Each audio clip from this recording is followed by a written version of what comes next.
8 minutos. En los últimos 3 años, la Fiscalía Ambiental intervino 28 plantas de secado a la intemperie de residuos hidrobiológicos y existen además más de un centenar de denuncias por el delito de pesca ilegal que ataca a las especies de tallas menores en Chimbote.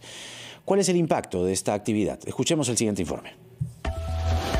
El mar de Chimbote en la región Ancash está en peligro, y no solo debido a la pesca ilegal de especies juveniles como la anchoveta, jurel, caballa y calamar, sino también por las miles de toneladas de estos productos que van a parar a fábricas clandestinas de harina de pescado. Desde el 2019, la Fiscalía Especializada en Materia Ambiental del Santa intervino 28 pampas de pescado a la intemperie en las provincias del Santa, Casma y Guarmey. Hablamos de miles de toneladas, ¿no?, que van destinados al secado en pampa a la intemperie. Evelyn Lamadrid Vances, fiscal. No es otra cosa que la harina de pescado de manera totalmente ilegal y dañina al ecosistema. Años antes, desde el 2015, la misma Fiscalía Especializada viene investigando más de 100 procesos contra pescadores artesanales y empresas industriales por extracción ilegal de anchoveta y otras especies en cantidad, talla y zonas prohibidas y vedadas, así lo explica la fiscal Lamadrid. Al procesamiento de estos recursos hidrobiológicos van las especies acuáticas en tallas por debajo de lo permitido. Degradan los suelos y los olores son totalmente insoportables. Según el presidente de la Asociación de Pescadores Artesanales de Chimbote, Joaquín Cruz Navarro, hay un exceso de embarcaciones que pescan especies que terminan en elaboración de harina de pescado. Esa producción debería ser atendida por al menos 37 fábricas de conservas, pero solo hay 17. Saturan en un día o 2 días. ¿Qué quiere decir eso? Que después que saturan estas 17 plantas, la pesca ilegal, la quema de harina informal se hace diariamente en los descampados, en las pampas, en los cerros, en las plantas residuales clandestinas. El impacto es grande. Solo este año se decomisaron 116 toneladas de residuos de pescado en pampas de secado ilegales ubicadas en los distritos de Chimbote, Coxco y Santa. Además, se inutilizaron 96 toneladas de recurso, pero hace falta fiscalizadores para comprender la magnitud del problema. De acuerdo a la actividad que tenemos ahí en Chimbote, nosotros necesitaríamos más personal, puesto que la actividad es bastante dinámica. Rosa Ramírez Sontaneda, directora de Supervisión, Fiscalización y Sanción del Despacho Viceministerial de Pesca y Acuicultura de Produce. Nosotros no tenemos presupuesto, tampoco podríamos hacerlo. Tenemos en estos momentos limitaciones tanto para las contrataciones, digamos, CAS o de locadores. Según la funcionaria, solo cuentan con 60 inspectores para Ancash. El presupuesto es insuficiente. En la pesca ilegal no solo intervienen los pescadores artesanales, sino también los de mediana escala y los industriales. Por ello, el secretario general del Sindicato de Pescadores de Chimbote y Anexos, Lorenzo Vázquez Contreras, planteó derogar el Decreto Supremo 024-2016 emitido por el Ministerio de Producción, el cual, según nos contó, permite que grandes fábricas de harina de pescado capturen anchoveta juvenil en tallas menores a los 12 centímetros. Dejar sin efecto este Decreto Supremo e implementar una nueva regla de juego, ¿no? Que haya sanción para los que capturan pesca juvenil, ¿no? En estos momentos no hay sanción, basta con reportarlo, ¿no? Por decir, si esta embarcación reporta que hemos agarrado 100% de pesca juvenil, no hay sanción, porque ellos alegan de que no se puede determinar la talla de la captura. El Ministerio de Producción estableció que esta temporada solo se capture 2.047.000 toneladas de anchoveta y que se suspendan las faenas por 3 días cuando más del 10% de pesca sean juveniles. Sin embargo, la conservación de los recursos no será posible si las autoridades no hacen cumplir sus propias normas. Muy grave esta situación. El mar de Chimbote en la práctica está en peligro. No solo a la pesca ilegal, como acabamos de escuchar, especies juveniles como anchoveta, jurel, caballa, calamar, y además las miles de toneladas de estos productos que terminan en fábricas clandestinas. Vamos a conversar a continuación con Fabio Castañino, especialista en manejo de recursos marinos de la Sociedad Peruana de Derecho Ambiental. ¿Cómo está, Fabio? Buenas tardes. Muy buenas tardes, Jaime. Qué gusto estar en tu programa. Cuéntenos si es medible este impacto y, sobre todo, qué se está haciendo para detenerlo. Mira, a mí me gustaría, para responder a tu pregunta, me parece que es importante que los oyentes que están sintonizándonos entiendan a qué nos referimos con pesca ilegal desde una mirada un poquito más amplia. Sí. Pesca ilegal incluye, como bien dice en el reportaje, la captura de ejemplares bajo la talla mínima.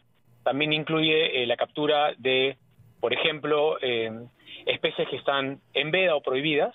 Pero también es importante considerar que la pesca ilegal incluye la utilización también de artes y métodos prohibidos, ¿sí? Y no solamente en Chimbote, ¿no? Eso es a lo largo de la costa peruana, ¿no? Uh-huh. ¿A qué nos referimos con esto? Por ejemplo, uno de los más importantes, de los más devastadores, digamos, es la pesca con explosivos, ¿no? ¿En qué consiste? Básicamente son personas que tiran dinamita al mar y mata absolutamente todos los seres vivos que están en el rango de la onda expansiva, básicamente para recoger algunas especies que logran flotar, ¿no? Que sobre todo está orientado al tema de la chita, ¿no? Logran flotar y todo el resto de abajo termina muerto, destruido, ¿no? Y hay en las zonas en las que se utiliza este tipo de método de pesca, pues se convierten a la larga en desiertos submarinos, ¿no? Y esta forma de pesca se hace en toda la zona centro, incluyendo, por ejemplo, la Reserva Nacional de Paracas, incluyendo el sistema de islas, islotes y puntas guaneras. Entonces, volviendo a tu pregunta, es difícil cuantificar, no ha habido realmente en el Perú un estudio que determine el costo ambiental a largo plazo de esto, pero definitivamente pues los costos ya los pueden ver sobre todo los pescadores, ¿no? En los últimos 20 años, por lo menos, se ha visto una disminución tremenda de los recursos hidrobiológicos. Estamos hablando también, sobre todo, de aquellos que son para consumo humano directo, es decir, lo que comemos todos los días, no necesariamente de la pesca industrial, ¿no? Y hay diferentes, digamos, formas, ¿no?, o procesos de evaluar el impacto. Permítanos ir con nuestros anunciantes, Fabio, pero vamos a seguir en unos minutos hablando de este tema y sobre todo eso, ¿no?, la búsqueda de soluciones y además cuánto es que realmente esto está pasando factura a los consumidores, a los pescadores y a la industria en general. Son las 2:45.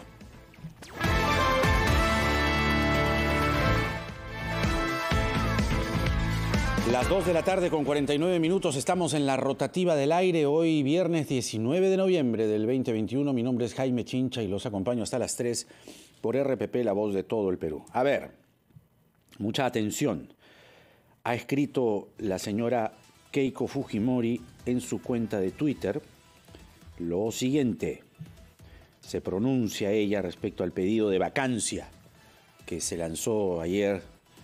Parecía un globo de ensayo, pero ahora, con lo que van a escuchar a continuación, parecería que por lo menos se acepta o alcanzarían los votos para el trámite. Dice la señora Fujimori: hay momentos donde los grupos políticos deben definir sus posiciones más allá de los discursos, en los hechos. El futuro del país no se debe someter a cálculos políticos ni de votos. Se trata de principios y convicciones. En Fuerza Popular, creemos que este gobierno viene demostrando una permanente incapacidad para conducir el país, dice la señora Fujimori, y agrega: por este motivo, la bancada de Fuerza Popular ha decidido firmar la moción de vacancia presidencial. Con lo cual, si Renovación Popular ha dicho que se pliega a este pedido de Patricia Chirinos, más los votos que tiene Fuerza Popular, estamos hablando que sí, pueden llegar a los 26 que se necesita para que se admita a trámite. Con lo cual, habría un proceso de vacancia en marcha. Si estos son los votos, Fuerza Popular tiene 24, ¿ya? Se necesitan 26 para que se admita a trámite. 24 más Renovación Popular, ahí ya tienen. Renovación Popular se ha plegado completamente. Tienen en este momento, si mal no recuerdo, 9 congresistas. Corregiré, sí, pero tengo el dato entre 9 y 10. Bueno, ya pasaron los 26, pues, ¿no? Que es lo que pide el reglamento. Avanza País tiene 10 votos. ¿no? El de la señora Chirinos, evidentemente, el de la señora Tudela, me parece que también, que se ha pronunciado a favor, el señor Cabero, me parece que también. Renovación Popular, en efecto, confirmados son 9 los votos. Entonces sí tienen los mínimo 26, tienen más, para que se admita a trámite. De ahí viene todo el proceso que incluso podría devenir en que el señor presidente Pedro Castillo comparezca ante el Pleno del Congreso. Y se hará un pliego de preguntas que, por ejemplo, dirá el ala serronista de Perú Libre cuando el presidente Castillo comparezca. Bueno, así están las cosas. Se han sumado 2 hasta incluso 3 grupos para firmar esta moción de vacancia, con lo cual el trámite, repito, se estaría echando a andar. Vamos a estar atentos. Y recordemos que, comenzando la semana nomás, la presidenta del Congreso había dicho que este tema no estaba en la agenda. Y de pronto entró en la agenda. Las 2:53 de la tarde. Estamos conversando con Fabio Castañino a propósito de la pesca ilegal en nuestro país. Es una situación francamente lamentable.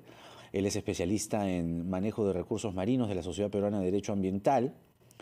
Y Fabio, veníamos conversando, le decía, sobre la situación a partir de lo que hemos estado señalando, ¿no? Extracción de especies juveniles, ¿no? 28 plantas de secado a la intemperie. Cuéntenos del impacto en el sentido cuantitativo, ¿no? ¿Cuánto se pierde por la pesca ilegal respecto a los recursos hidrobiológicos que tiene el mar peruano? Sí, como te comentaba antes, es difícil, o sea, no tenemos datos en general de cuánto pierde la sociedad peruana. Por lo que te digo, la pesca ilegal es una gran sombrilla que abarca un montón de cosas, ¿no? Pero los impactos, por ejemplo, los podemos ver los consumidores en los mercados, ¿no? En términos de precios, por ejemplo, los precios hoy día son muchísimo más altos de lo que eran antes, y eso no es un tema de una estrategia de mercado, no es un tema de oferta y demanda. O sea, la oferta es cada vez menor porque la abundancia de los recursos, sobre todo los que consumimos día a día, es menor, ¿no? El impacto sobre los pescadores que están al otro lado, que son los que tienen que ir a extraer estos recursos, es enorme, ¿no? Había un estudio a propósito que se publicó el año pasado que encontró que en las últimas décadas toda la población pesquera artesanal se había empobrecido, pero de una manera dramática, ¿no? El empobrecimiento, o sea, en términos de los ingresos, no era homogéneo. De hecho, los pescadores que utilizan artes de pesca más selectivos, más pequeñitos, por ejemplo, los pinteros, los que van con su cordel, o los que tiran trampas para cangrejo, etcétera, todos estos eran los que más se habían empobrecido con el tiempo, mientras que, por ejemplo, otros pescadores que utilizan redes de cerco, que son estas redes de captura masiva, habían más o menos mantenido sus ingresos. Obviamente no solamente tiene que ver con la pesca ilegal, tiene que ver también con una sobreexplotación, una competencia así fuertísima, y bueno, es necesario ahí ordenar ese asunto para que los pequeñitos también tengan la oportunidad de poder salir adelante.